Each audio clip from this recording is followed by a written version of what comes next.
Muy buenos días, soy Jesús González y como cada lunes estás en tu rincón del motor, en tu choco del motor, donde pues hablaremos de cosas curiosas y demás, pero hoy va a ser un programa diferente.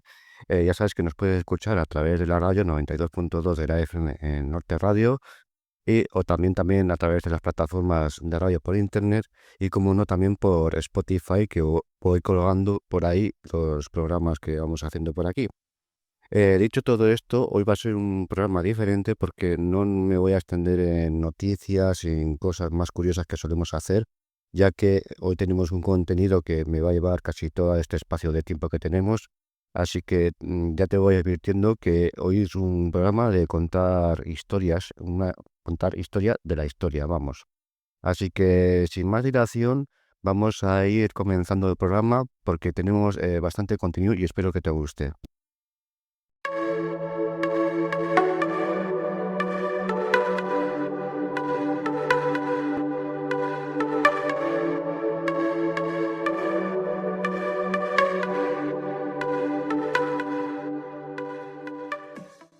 Hoy os voy a contar una historia. Vamos a hablar de la historia de la industria española y concretamente vamos a hablar de la historia de una de sus fábricas en España, concretamente de Mercedes-Benz en Vitoria. Mercedes-Benz en Vitoria se trata de una fábrica que fabrica principalmente furgonetas desde sus inicios. Este año 2024 ha hecho 70 años desde su fundación, donde ha fabricado siempre principalmente furgonetas. A día de hoy fabrica una gama de furgonetas, podríamos decir, sin temor a equivocarnos, que la gama de furgonetas que fabrica aquí en Vitoria son las más top. Digamos que se fabrica, el modelo más caro que se fabrica en España se fabrica aquí en Vitoria con su Mercedes Clase V, que lo sitúa en lo más alto de la gama en este tipo de vehículos, y también en el transporte ligero con la Mercedes Vito, en el transporte ligero, que también la sitúa en el tipo de furgonetas más top que hay. Da trabajo a más de 5.000 personas ahora mismo de forma directa y otras 25.000 o 30.000 personas de forma indirecta. Y ahora mismo está inmersa en unas importantes obras de ampliación para acoger en el próximo año, durante el próximo año y año 2026, se empezará a producir la que va a sustituir la gama actual, que será una furgoneta con una nueva plataforma completamente eléctrica, y Mercedes-Benz Vitoria sigue apostando por la fábrica que tiene aquí en Vitoria. Así que, pero bueno, todo esto que te cuento no ha salido de la nada y hay una historia detrás bastante interesante que te tengo que contar. Así que, sin más dilación, vamos a echarnos 70 años hacia atrás, porque bueno, ahora que hablo de los 70 años, durante todo este año ha habido diferentes eventos en la fábrica, donde ha habido visitas de los familiares a la fábrica, donde ha habido diferentes eventos en diferentes zonas de Vitoria para contar un poquito la historia. Y bueno, se ha ido celebrando en cierta medida el 70 aniversario de la fábrica de Vitoria en Vitoria. Pero vamos a echarnos 70 años atrás y cómo empezó toda esta historia, que la verdad que me ha parecido muy interesante de contar. Ya ha habido personas que me lo han pedido que lo cuente y bueno, voy a intentar explicarlo con mis palabras a ver qué tal sale. Así que sin más dilación, vamos a ir al año 1954. En ese año, en el año 1954, es cuando salió la primera furgoneta de las instalaciones de Aligobeo, que es donde está situada la fábrica actualmente. Pero esta historia viene un poquito más atrás y te tengo que poner un poquito en contexto de cómo era la España de entonces, la España de los años 50, o un poquito más atrás, porque esta historia viene de un poquito más atrás, de la fábrica de Vitoria.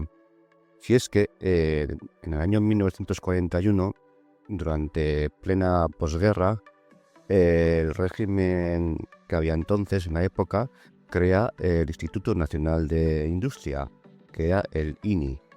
El Instituto Nacional de Industria era un organismo estatal donde su cometido era impulsar y crear industria en sectores estratégicos, tanto en en gasísticas, electricidad, telefonía, metal, siderúrgicas, minería, astilleros, y también tocaba el palo de la automoción.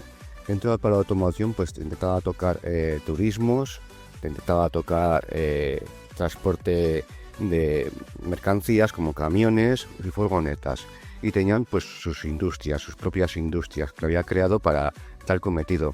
Hablamos de Pegaso, hablamos de Avia, hablamos de Ebro.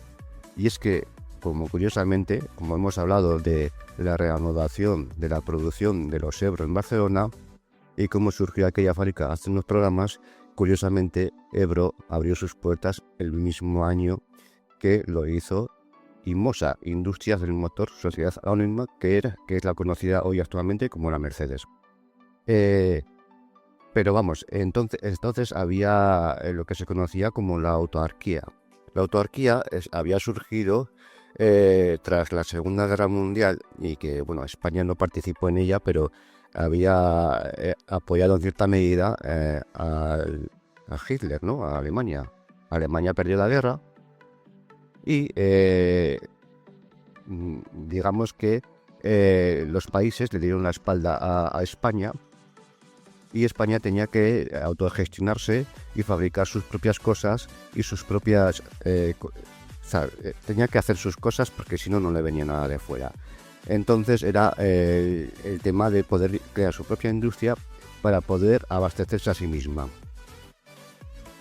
El caso es que obviamente el INI daba prioridad absoluta a sus empresas para poder hacer sus productos o sus barcos, sus coches, sus camiones, digamos con un cheque en blanco, porque estaba el Estado detrás y no pasaba nada. ¿Os recuerda un poco esta historia a lo que hace China en sus fábricas de China? Pues bueno, pues esto ya se había hecho antes aquí.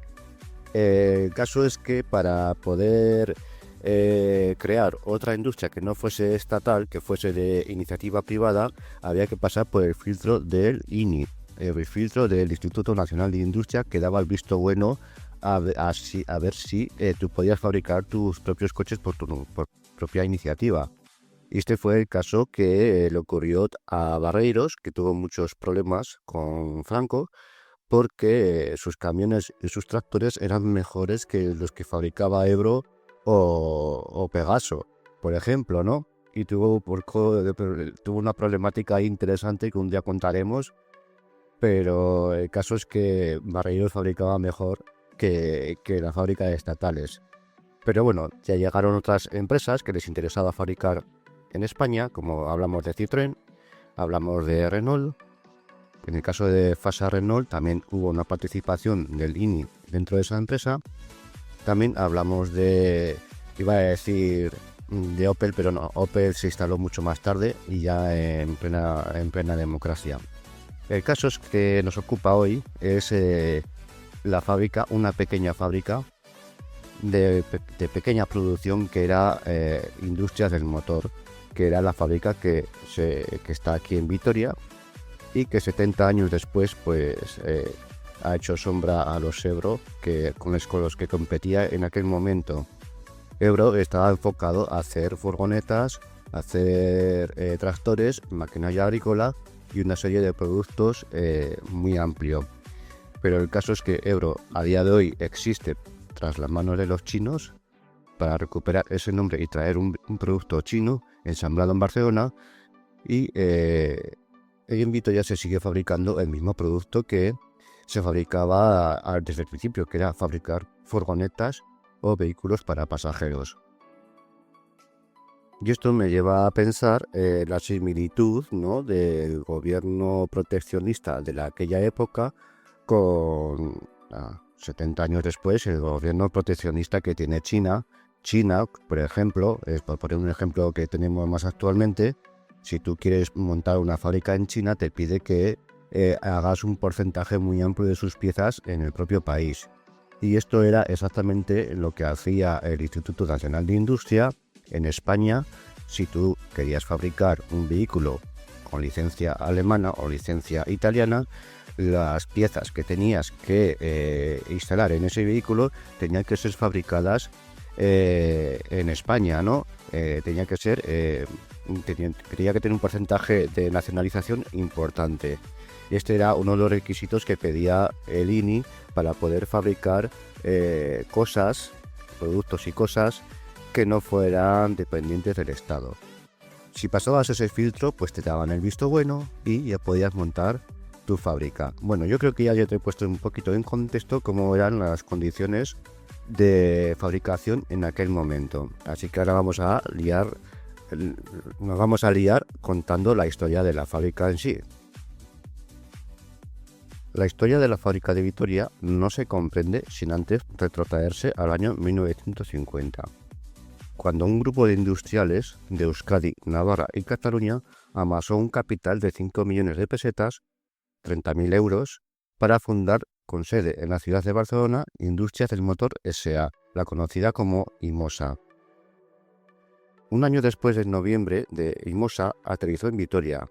La empresa selló un acuerdo con la alemana Auto-Union GmbH, que participaba de la mitad de su capital social para obtener la licencia y poder fabricar la DKV C89L.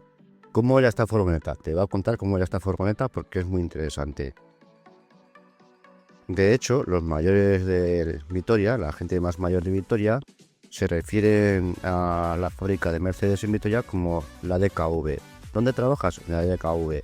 Esto es una expresión muy arraigada entre la gente de Vitoria. DKV, ¿qué significa DKV? ¿De dónde salió esta furgoneta? Vamos a indagar un poquito en ella. DKV responde a unas siglas que significan, a ver, ¿cómo explico yo esto? Porque esto viene en alemán, es Dampfkraftwagen. En alemán significa coche movido por vapor. Esta no te lo esperabas, ¿eh? Yo tampoco lo sabía. En 1932 DKV se unió con Audi, Horch y Wanderer, formando lo que se conoció como Auto-Union. Si nos retrotraemos a las furgonetas que se fabricaban en Vitoria en aquel momento, podemos ver que su simbolito, su insignia, eran 4 aros, los aros de Audi, que ponían Auto-Union y además ponía Imosa, Industrias del Motor S.A. Vaya lío, ¿verdad? Que luego, en el año 1957, Daimler-Benz compró Auto-Union. Y en el año 1964, Volkswagen adquirió la antigua fábrica de Audi de Ingolstadt como marcas del grupo de Auto-Union. Podemos ver, si buscamos un poco la publicidad de la época, donde podemos ver los simbolitos de Mercedes y los simbolitos de Volkswagen, porque tenía participación en la empresa, en aquellos productos. Pero vamos a hablar un poquito de aquella primera furgoneta que se fabricaba aquí en Vitoria, cómo era, porque la verdad es que estéticamente era muy curiosa de ver.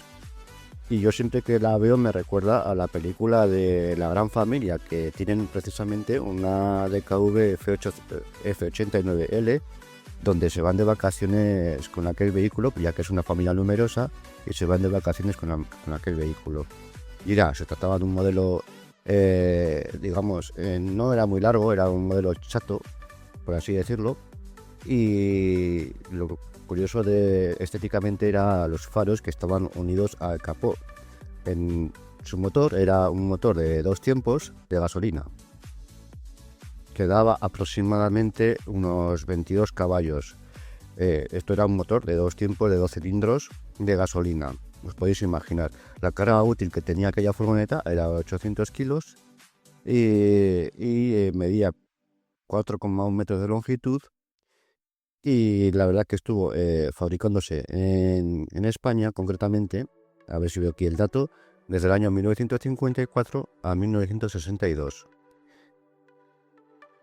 En aquellos años, Imosa fabricaba bajo licencia de KV, pero esta no era una exclusividad de esta fábrica.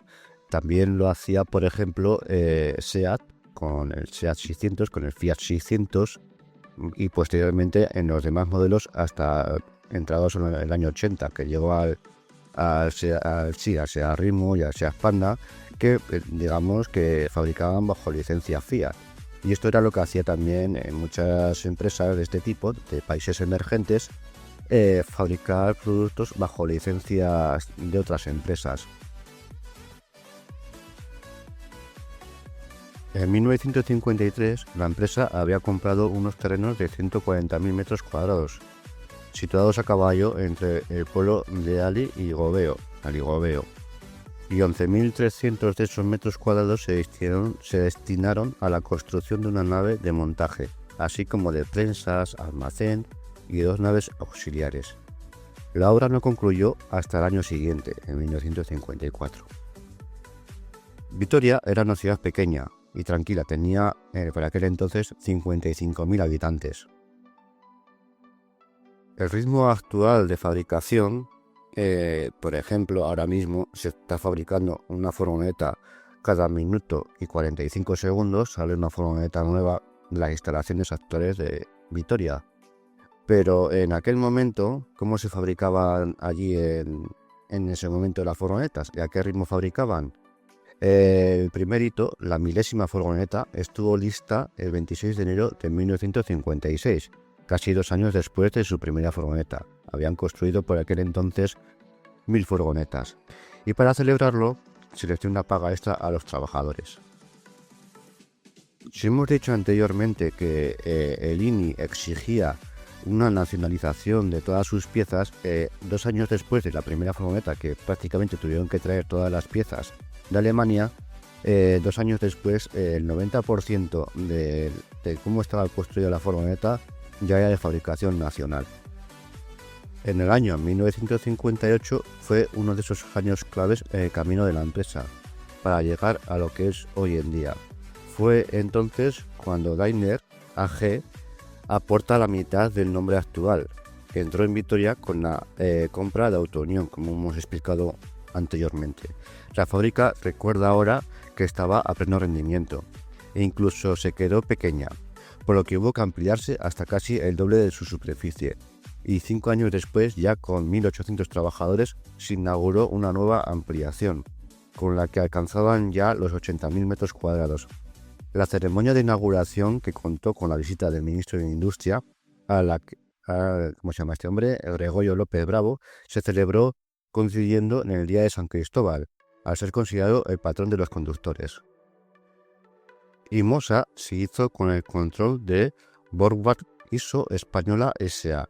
y tras una ampliación de IMOSA en 1968 y 1969, la empresa y todas sus filiales se fusionaron con la compañía hispano-alemana de productos Mercedes-Benz conocida como Cipalsa, y en ese momento pasó a ser controlada por Daimler-Benz y dio lugar a la compañía hispano-alemana de productos Mercedes-Benz y Volkswagen, la que conocimos como Mevosa.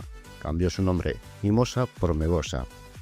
De esta forma, la fábrica de Vitoria se convirtió en la primera factoría de Mercedes-Benz fuera de Alemania. Y mientras todo esto ocurría, ¿qué pasaba con nuestra querida furgoneta de la gran familia? Pues que se había quedado bastante anticuada, ya que era un producto de la posguerra, de la Segunda Guerra Mundial, un primer producto que salió en esa época y ya en los años 60 se quedó bastante anticuada. Había que renovar ese vehículo y para ello recurrieron a un carrocero, a Fisor. Era un diseñador que diseñaba automóviles y era especialista en vehículos industriales, remolques, autocares y hasta electrodomésticos, y proponiendo un diseño que dio origen a la que conocimos como la F1000L, que fue el modelo posterior que salió después de la F89, que se presentaba en 1963, y fue una auténtica revolución estética en su sector, con un amplio parabrisas panorámico, las largas barras horizontales de la parrilla y una línea lateral con una hendidura longitudinal, así como unos faros traseros inéditos y un buen confort, pero había una pega, un aspecto negativo, pero no por culpa de IMOSA. Era que la obligación impuesta inicialmente por el Ministerio de Industria de usar motores de 2 tiempos, no autorizando el motor diésel para ellas, recurriendo IMOSA a 3 cilindros de Autounión que daba buenas prestaciones, pero con un consumo elevado. Si bien esta limitación desaparecería poco tiempo después al liberalizarse el mercado, ofertándose la F1000 con motor diésel Mercedes-Benz e introduciendo a la vez algunos cambios en el frontal, siendo las unidades diésel designadas como F1000D. Mientras tanto, todo seguía su curso, y las furgonetas seguían saliendo de la línea de montaje hasta que en 1975 las Mercedes N1000 ocupó el lugar de las DKV. Realmente era casi siempre la misma, DKV F1000, pero tenía el logotipo de Mercedes en el frontal y ya sufría pequeñas modificaciones. Un año después, Mercedes y el Instituto Nacional de Industria adquirieron a partes iguales las acciones de Volkswagen y se lanzó la Mercedes N1300, que era una evolución de la N1000. La compañía alemana no tardó mucho tiempo en hacerse con el control de Mevosa, controlado el 52,13% del capital social en 1980 y cambiando su denominación en 1981 por Mercedes-Benz España S.A. ¿Y cómo era aquella furgoneta, la N1300? Pues espera que ya te lo cuento. Aquella furgoneta, la N1300, era una evolución de la N1000. Era un furgón, tenía un motor diésel de 4 cilindros denominado OM615, con una cilindrada de 2000 centímetros cúbicos y que rendía una potencia de 55 caballos. La configuración mecánica de aquella furgoneta, como hemos explicado un poco antes, era a través de un chasis de largue 2 y travesaños. El motor se situaba entre los asientos delanteros y tú ibas sentado sobre el eje delantero. Las suspensiones eran independientes y el sistema de frenos era hidráulico con asistencia con un servofreno. En cuanto al freno de mano o de emergencia, actuaba sobre las 4 ruedas. Y esta furgoneta se estuvo fabricando hasta el año 1980, donde hubo otra evolución de aquellas primigenias furgonetas de los años 60, pero ya las denominaban MB. Siguiendo con la historia de la fábrica, en el año 1984, Victoria compartía con Barcelona tareas de ensamblaje de furgonetas de Mercedes-Benz, pero entonces se decidió que la capital alavesa se encargaría de esa labor en exclusiva. Durante los años 80, la furgoneta, entonces ya denominada MB, había la MB100, MB130, eso hacía referencia a la longitud total de la furgoneta, pero mecánicamente era la misma. La mecánica era de 2400 centímetros cúbicos. En el año 84 se presentó una nueva Mercedes-Benz MB con motor de 2400 centímetros cúbicos y que daba una potencia de 72 caballos.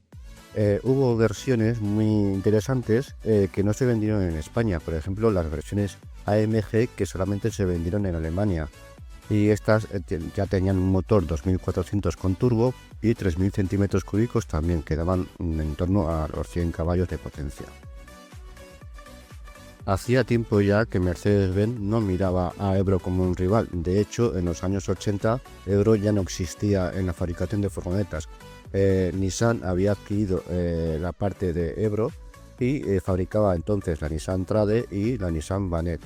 Y aquí vamos a hablar una de las novedades de las Mercedes MB, que era la incorporación de las puertas correderas traseras, que fue hasta entonces una novedad que hasta el día de hoy se siguen incorporando como un equipamiento habitual en furgonetas, en todo tipo de furgonetas del mercado.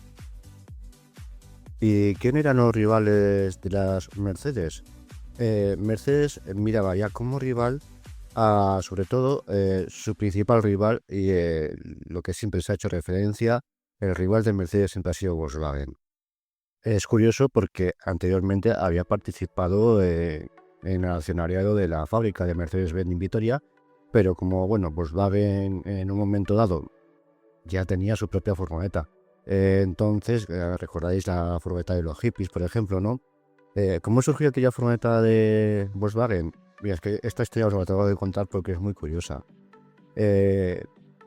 Después de la Segunda Guerra Mundial, Volkswagen empezó a fabricar el Volkswagen Escarabajo, ¿no?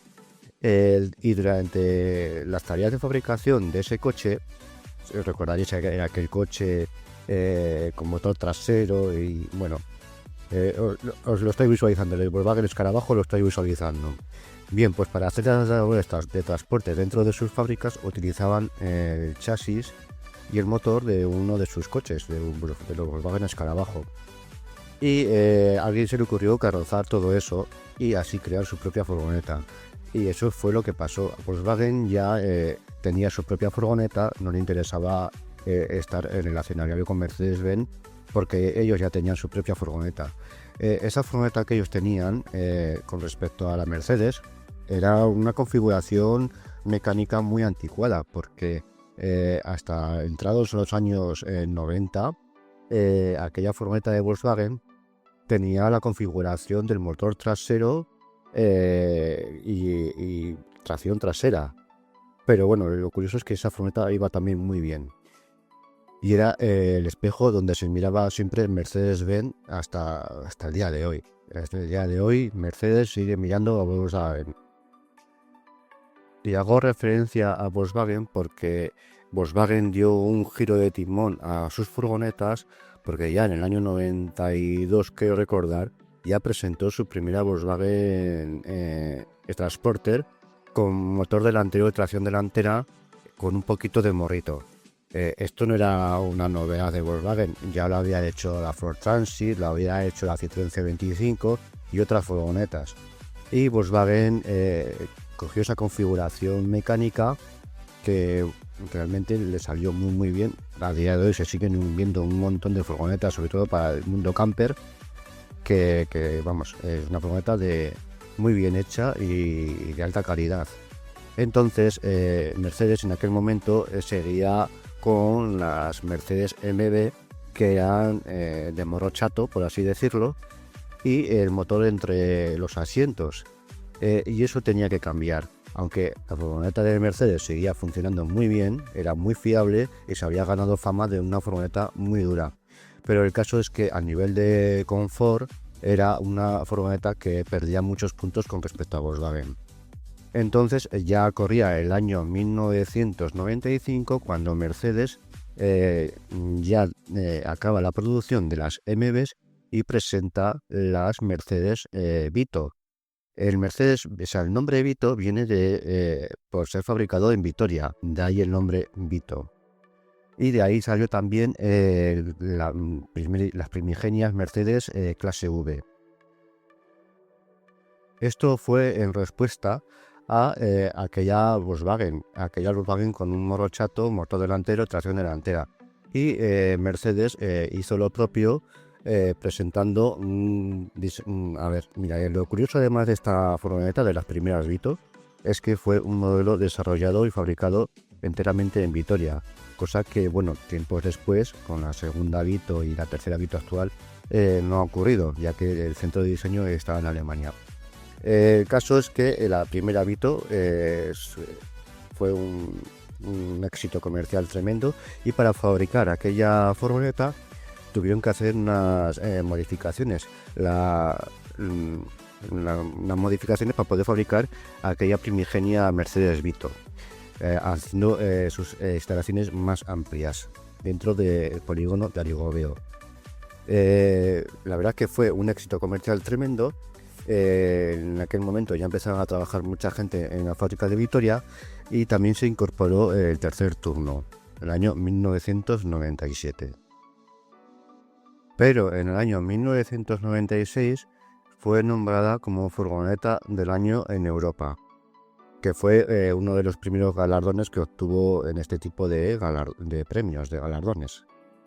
Aquella furgoneta dio un gran paso adelante con respecto a las MBs a nivel de seguridad, confort y se ampliaba mucho más al tipo de utilización. Si bien era más pequeña que las cuadriculadas MBs, eran más confortables y más cómodas de utilizar. Ya empezaban a incorporar elementos de confort que nunca antes habían incorporado en furgonetas, como el cambio automático o furgonetas ya enfocadas hacia el ocio, como las Marco Polo, y ese tipo de utilización.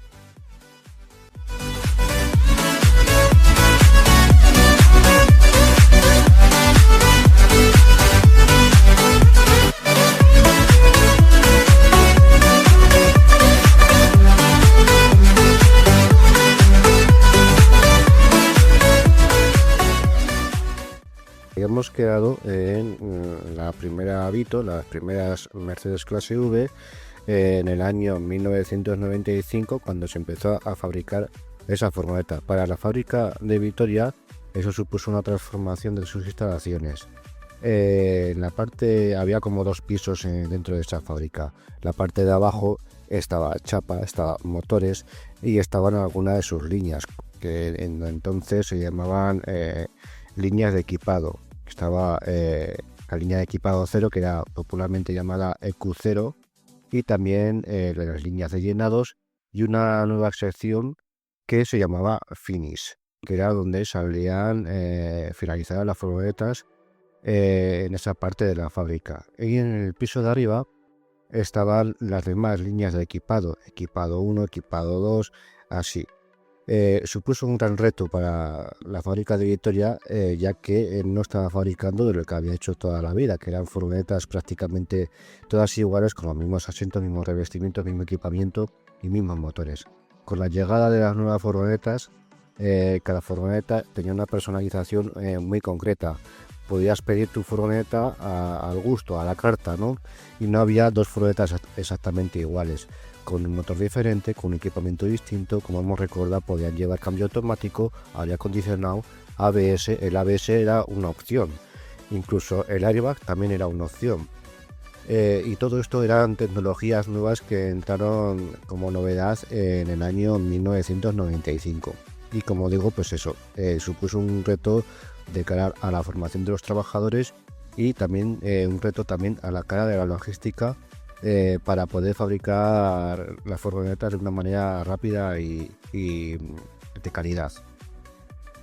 Una novedad que surgió en aquellos momentos era que se fabricaba, y se sigue haciendo actualmente de la misma manera, que se fabricaba bajo pedido, no fabricaba a estocaje. Mercedes-Benz Vitoria ya empezaba a fabricar bajo pedidos en firme. Dentro de Mercedes-Benz Vitoria, para denominar las diferentes generaciones de sus furgonetas, sobre todo desde que empezó las generaciones Vito, tenían un nombre interno. En esta primera generación, la primera generación de Mercedes Vito se llamaba T0. Ese era el nombre interno que utilizaba la fábrica para referirse a ese producto en concreto.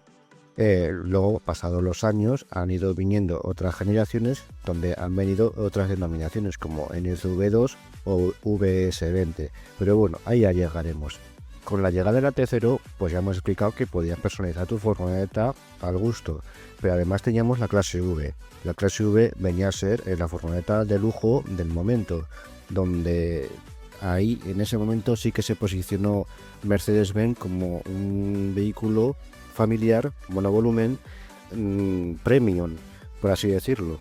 Cosa que Volkswagen, por ejemplo, Volkswagen con su transporte hizo lo propio, pero no llegó a alcanzar ese halo de premium que tiene la Estrella. Bien, la T0, como ya hemos dicho anteriormente, se empezó a fabricar en el año 1995 y cesó su producción en el año 2002, donde llegó la siguiente generación de Mercedes Vito, denominada internamente como NCV2. La NCV2 era una furgoneta completamente nueva, con una plataforma completamente nueva con respecto a aquella. Bueno, no hemos hablado de los motores que llevaban las T0, pero bueno, al principio llevaban motores diésel y turbo diésel, y luego evolucionaron a los motores CDI que ya llevaban los turismos de la marca. Y en el caso de la NCV2 llevaba los motores CDI, muy conocidos en la marca de la Estrella. Además, como otras novedades, aparte de las estéticas, incorporaba la posibilidad de ser tracción total, cosa que el T0 nunca llegó a tener tracción total. Pero la NSV2 ya podía equipar la tracción total como una parte de su equipamiento, en respuesta también a la versión de Syncro que tenía Volkswagen. Ya hemos dicho anteriormente que Mercedes ha mirado a Volkswagen siempre de reojo, a ver qué hacía Volkswagen para darle una respuesta, ¿no? Bueno, las Mercedes NCV2, las Vitos de segunda generación, eran de tracción trasera y motor delantero. Incorporaba motores, principalmente eran todos ellos diésel, menos una versión que había de gasolina y de diferentes potencias.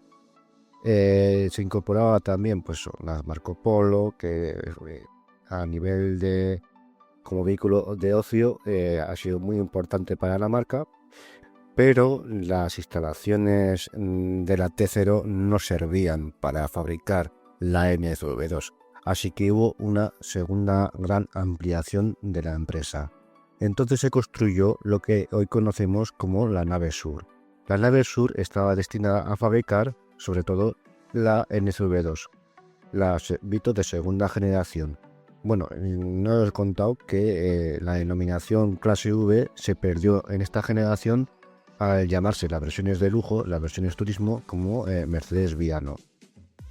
La nave Sur se construyó justo detrás de la nave Norte, unido por un sistema de, podríamos decir, de túneles de pasos elevados para pasar las furgonetas de un lado a otro de la fábrica. Se abandonó aquella configuración de fábrica como de 2 pisos que hemos comentado antes, para que en la nave norte estaría ubicada la zona de chapa y pintura, y en la nave sur era montaje final. Es la típica imagen que vemos en la televisión cuando vemos noticias sobre trabajo y fábricas de coches. El periodo de fabricación de la NCV2, la Vito de segunda generación, estuvo comprendida entre los años 2002 y 2014, llegando casi al millón de unidades producidas en ese periodo de tiempo. Y durante ese periodo de tiempo, la Mercedes Viano logra posicionarse como un monovolumen de lujo, donde ya era habitual verla para ciertos eventos, para transportes de artistas en San Sebastián, por ejemplo, o transporte de políticos al Congreso de los Diputados, al Congreso de Bruselas, por ejemplo. También se ha visto muchas veces las Mercedes llevando a este tipo de gente, y se empezó a posicionar como un vehículo de transporte VIP. Y ya vamos llegando al final del periodo, al final de esta historia que te he contado durante todo este rato. En el año 2014 se presenta la Mercedes de tercera generación, la Mercedes Vito de tercera generación, que hoy a día se sigue fabricando, denominada internamente como VS20. Ese es el nombre interno que tiene esta carrocería dentro de la empresa. Entre las novedades que tiene esta nueva furgoneta, tenemos nuevas incorporaciones mecánicas que hacen que pueda ser tracción delantera, tracción trasera o 4x4. Dependiendo de la mecánica que instalarías en tu furgoneta, podría ser de un tipo de tracción diferente. Para las versiones más básicas de la Vito se utilizaba un motor de origen Renault, que ese era el motor que daba la tracción delantera, y las posteriores un poquito más potentes, que ya eran de tracción trasera de origen Mercedes-Benz. Para la versión de lujo se recupera la denominación Mercedes clase V. Durante este periodo de tiempo, en estos últimos 10 años que lleva fabricándose la VS20, ha pasado por 2 grandes tipos de motores por temas de homologación de emisiones. Al principio se podía montar un motor que no llevaba incorporado el AdBlue y por lo tanto llevaba pegatina B, pero ante la obligatoriedad de incorporar este elemento anticontaminación, tuvieron que hacer unas modificaciones en el motor para poder incorporar el AdBlue y el SCR, que es el sistema anticontaminación que llevan estas nuevas furgonetas con motor diésel. Y desde hace ya unos poquitos de años, el motor de origen Renault ya no se monta actualmente en las furgonetas que se venden en la actualidad, y en el año 2023 hubo un restyling de la actual furgoneta, la VS20, haciendo cambios en el salpicadero en los faros y en los pilotos y tapizados asientos y en demás elementos, y también en los motores, incorporando por primera vez un motor de gasolina microhibridado que le otorga la pegatina Eco de la DGT. Recordemos que al final la pegatina Eco de la DGT solo se otorga en España, por lo tanto puede ser que en otros países esta pegatina no tenga absolutamente ninguna validez. Desde aquellas primigenias Mercedes Vito de primera generación hasta la actualidad, se ha trabajado sobre todo a nivel de exportación, llegando a los niveles de exportación de más del 90% de lo que se fabrica en la fábrica actualmente en Vitoria-Gasteiz. Llegando a ver Mercedes Vito en cualquier parte del mundo, también en Estados Unidos, que también en esta última generación, en la US20, se llegaron incluso a producir en la fábrica de Mercedes-Benz en Charleston, que primeramente eran montadas aquí en Vitoria. Pero vamos, desde entonces, desde aquellas primigenias Mercedes Vito P0 hasta la actualidad, las VS20, Mercedes ha puesto su furgoneta en cualquier parte del mundo. Y también hay que poner en valor dónde se ha colocado la Mercedes Clase V dentro de su sector, dentro de los volúmenes de lujo, como vehículo de transfer, de cierta importancia para llevar artistas, políticos, gente importante a eventos. Es muy habitual verla incluso en algunas películas. La verdad que siendo yo, que soy de Vitoria, pues a mí me llena de orgullo que un producto que fabricamos en Vitoria esté tan presente en cualquier parte del mundo y en diferentes eventos que no sea transportar paquetes de Amazon. Solo espero no haberte aburrido con toda esta historia. La verdad es que pensaba que me iba a llevar un poquito menos de tiempo, pero bueno, esto me va a servir para hacer pues un monográfico de esta historia. La verdad es que hay muchas historias de esto, de la industria española, de industria de fábricas, de industria de gente que está relacionada con la industria del automóvil, que a mí me resultan muy interesantes. Y bueno, merece la pena recordar un poco de dónde venimos y hacia dónde vamos. De momento, hacia dónde vamos, se va a presentar en mayo de 2025 por primera vez la que va a ser la furgoneta 100% eléctrica. Actualmente ya se fabrican furgonetas eléctricas, pero al ser un bastidor pensado para un motor de combustión no logra obtener muy buenos resultados a nivel de consumos y prestaciones que sí se podrían obtener de una furgoneta de nueva cuña con nueva plataforma ya pensada para tal fin.